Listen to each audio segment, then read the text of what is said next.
You know what's incredible about ancient assassins? In Acts 23, we learn about a group of 40 men who took a sacred vow to not eat or drink until they killed the Apostle Paul. Talk about dedication to the wrong cause. That's fascinating. And what strikes me is how their extreme commitment actually backfired. Did they end up having to break their vow when their plot failed? Well, according to ancient rabbinical teachings, they likely found a loophole. There were actually four types of vows that could be legally broken, including ones that became impossible to fulfill. So these would-be assassins probably didn't starve themselves to death. The whole situation reads like a political thriller. You've got secret plots, midnight escapes, and this massive military escort of 470 Roman soldiers protecting one man. And what's really interesting is how Paul handled being in protective custody. Here's this man who had been traveling freely for decades, suddenly confined for what would become nearly 5 years between Caesarea and Rome. That must have been such a dramatic shift for someone used to spontaneous ministry. How do you think he maintained his sense of purpose during that time? Well, there's this powerful moment where Jesus himself appears to Paul in prison and tells him, "Be of good cheer." You know, that phrase only appears 5 times in the New Testament. And every single time, it's Jesus saying it to someone in their darkest moment. That's quite meaningful, especially considering what Paul had just been through with that confrontation at the Sanhedrin. The whole scene where he gets struck in the face and loses his cool really shows his humanity. Right, and then he immediately catches himself when he realizes he's spoken against the high priest. Though some scholars think he might have been using some clever sarcasm when he said, "I didn't know he was the high priest," and like, I couldn't. Imagine a true high priest would behave that way. That reminds me of how he later used his knowledge of Jewish politics to create that chaos between the Pharisees and Sadducees over the resurrection issue.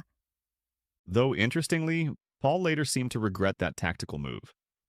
The text suggests he viewed it as wrongdoing, which shows how even in trying to navigate a difficult situation, he maintained this sensitive conscience about his methods. So, what do you make of the Roman commander Lysias's letter to Felix? He certainly took some creative liberties with how he presented his own actions. Oh, that's such a fascinating detail. He completely omitted the part where he almost had Paul flogged. But what's really remarkable is how even this self-serving letter ended up serving God's purposes by essentially declaring Paul's innocence under Roman law. The whole narrative really demonstrates how divine purposes can work through human events, even through our mistakes and limitations. Exactly. And it's particularly striking how this period of confinement led to Paul fulfilling prophecies from 20 years earlier about testifying before kings. Sometimes our greatest ministry happens in our most restricted seasons. That's quite relevant for today.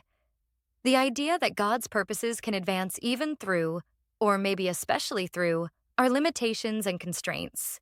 And what's fascinating is how this whole episode challenged the assumptions of everyone involved. The assassins thought they were serving God, but were fighting his plans. The Roman commander tried to protect himself, but ended up protecting Paul. Even Paul had to learn that sometimes being still in custody could be as powerful as active ministry.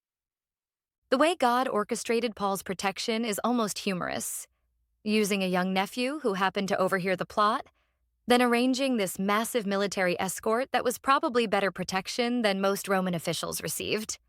And it all culminated in this 2-year period in Caesarea where Paul, who had been constantly on the move, had to learn a different kind of ministry. It really shows how God's timing and methods often look very different from what we might expect. That's such an important lesson, that sometimes what looks like an interruption to our plans might actually be central to God's purposes. Looking at the broader implications, I think this story really challenges our modern assumptions about effectiveness in ministry or leadership.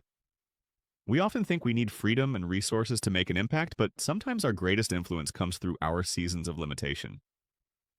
That's a powerful perspective, especially in a world that tends to equate freedom of movement and action with effectiveness.